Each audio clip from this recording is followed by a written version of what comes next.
might have ruffled a few feathers with my review of 1981's Evil Dead. More so than anything I've done, any outlandish event in my young life thus far. I mean, far worse than a bet that I won where I turned a colleague of mine into an effeminate superhero that had wayward adventures with friends of ours. Just visceral anger over this one. People love Evil Dead. So let's piss them off all over again with a review of 1987's Evil Dead 2. That was the coolest thing about Ghostbusters 2 was the peace sign by the Stay Puft guy. I love that shit.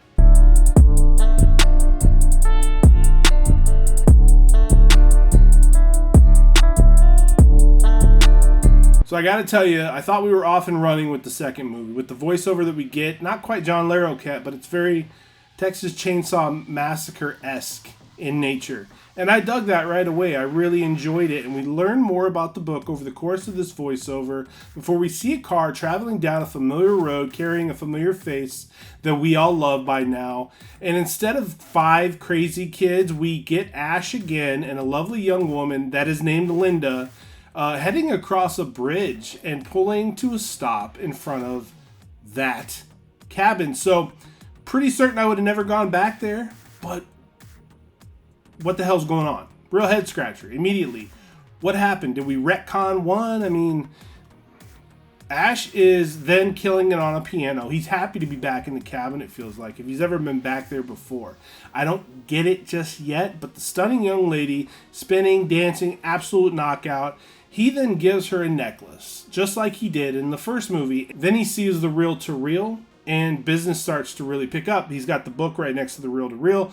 The words are spoken with visual aids this time. The Necromonicon is out, and Linda is snatched through the window that she was just dancing carefree in front of.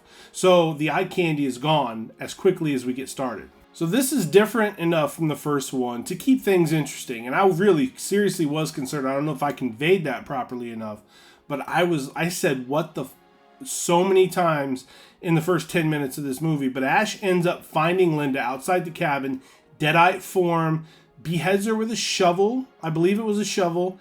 And then we get the great ending from the first one where an evil bursts through the cabin, rips through door to door, winds up taking hold of Ash, carrying him away. And then we see him possessed. Evil Dead Ash, or just whatever you want to call that, Deadite Ash, is a great look. I mean, they really do a good job with Bruce Campbell here, and it's obvious why he's the standout. I don't know if it was always designed to be that way, but this dude makes these movies, and the Evil Dead version of him is fantastic. But the possession goes away once the sun comes up. So maybe there's some more of that lore that they keep adding to, but I don't know that they ever fully established. So we've got Ash back, and he jumps in his car because the dead evil stuff, the fucking spirits or Duke fans or ghosts or whatever's chasing him is still out there trying to get back together with him. So great camera work with this car chase as Ash races back to the goddamn cabin. He winds up ducking into the cellar when he gets back there because of course the bridge is out, so he can't leave the area. He winds up getting in the cellar and then the evil goes away. So I don't know if the evil's scared of what's in the cellar, or maybe the evil feels good about what's in the cellar with Ash. Not really sure. Again, totally lost on this one. Now, 2 starts off a lot more enjoyable than 1 did, but for a minute I was genuinely worried that this was just going to be Ash evading and combating the Deadites all by his lonesome all over again. But we do get a pair, after he hides, we get a pair of fancy pants named Ed and Annie coming off of a plane and talking about heading to the cabin, which is a terrible goddamn idea, but we need a body count, right? So off they go. We learned that Annie is the daughter of the guy that was narrating the reel-to-reel tapes, and she has pages of the Necromonicon that she's carrying with her. Because, maybe it went with the outfit. Now, chaos ensues right after we meet these people because Ash has barricaded himself inside the cabin. The piano starts playing itself.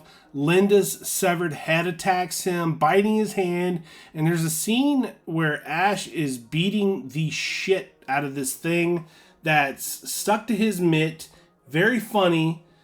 I'm not scared yet, though. There's nothing about this movie that strikes fear into me. There's more than a handful of laughs.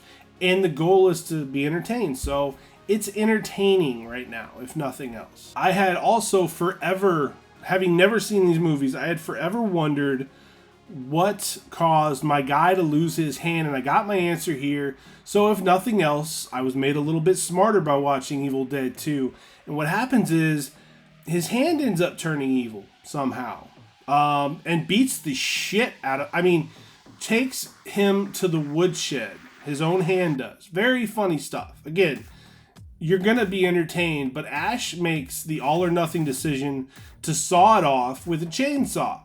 And then, once he's finally got that done and he's covered in blood and he's got a stump now, the dude is a mess. He's got to hunt this hand down because it's causing chaos, scampering around that cabin, and he's blowing holes in the cabin to try to catch this little bastard. Blood and then fucking motor oil starts spewing out of the walls, just covering him.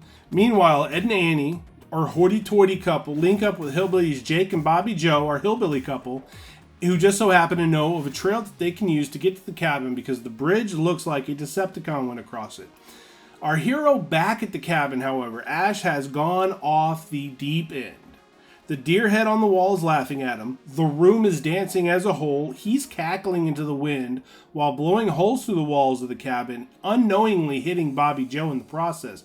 Now, Bobby Joe being the girlfriend of Jake, Jake gets a little pissed off, storms in there, and beats the piss out of Ash.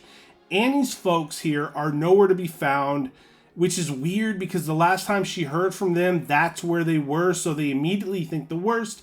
Ash has done something with them. This blood-soaked, handless, just nutcase clearly has done something unsavory with their parents, and with a Brock Lesnar type of intensity, they deposit Ash into the cellar in a major way. That's when we get the big surprise. Annie plays her father's tapes, and they all learn that her mother was possessed, attacked the dad, Papa killed Mama, Mama's in the cellar right there cozy with Ash.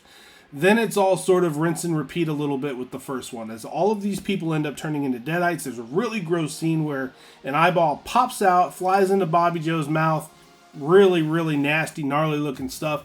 Did like the practical effects. I thought they carried that over very well. Some of it reminded me of the monsters or the demons or whatever they were from the movie House. The scary movie House, not that shitty doctor show. And Ash wants to wait it out again until the morning. We've got another tree that tries to assault another girl, even though they don't go as far as they did in the first one, thank Christ.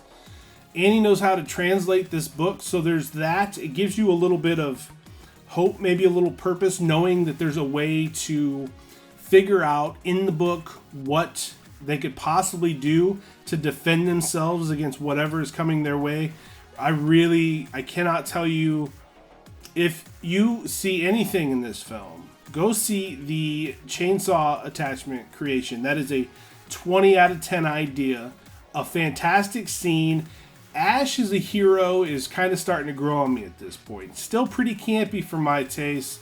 Groovy. But we got a better ending than we did with the first one, and the conclusion of this one sort of reminded me how they wrapped up the Monster Squad, with how they put all those bad guys to rest, which is a favorite of mine and pretty much everyone that has working eyes. Who doesn't like the Monster Squad? We see where the next one takes old Chainsaw Mitt as he ends up in the age of knights and jousting and chastity belts and all those things that we don't really give a shit about until we get to Game of Thrones. Not really sure how I'm going to feel about this one, but this is a 6.5 out of 10 for me. It's not going to age gracefully. That's the controversial part of it. I know that there's been 6.5 out of 10s on this channel that I say age gracefully. Trust me, I'm inconsistent as all hell as a human being. Ask anybody that knows me. I just don't see a scenario where I decide, you know what, I'm bored, I need to be entertained, I'm going to put Evil Dead 2 on the television. I just don't see it. It's a market improvement over 1981's original. I just don't. I almost, because with as serious of a tone as this, because possession and demons, and that's all real scary, real serious shit. But the way this is presented to us, I almost expect the Ghostbusters to pop out at the end, spray these things with their beams, put them in a little box, and mosey on in the Ectomobile, and that's the end of it. That's what I feel like when I watch this movie. Not bad. Like I said, it's getting better. Okay, I'm excited to see what comes next, so please, lay off me a little bit here. But smarten me up in the comments. Let me know what the hell y'all see in this stuff? I'd love to know. I really would. So if you like the video, please like it. I appreciate you watching it. Think about subscribing to the channel. This is Aging Gracefully. I am Matthew Essex. We're going to get into something a little lighter. I think it's time to talk about like Porky's or something. I'll see you then.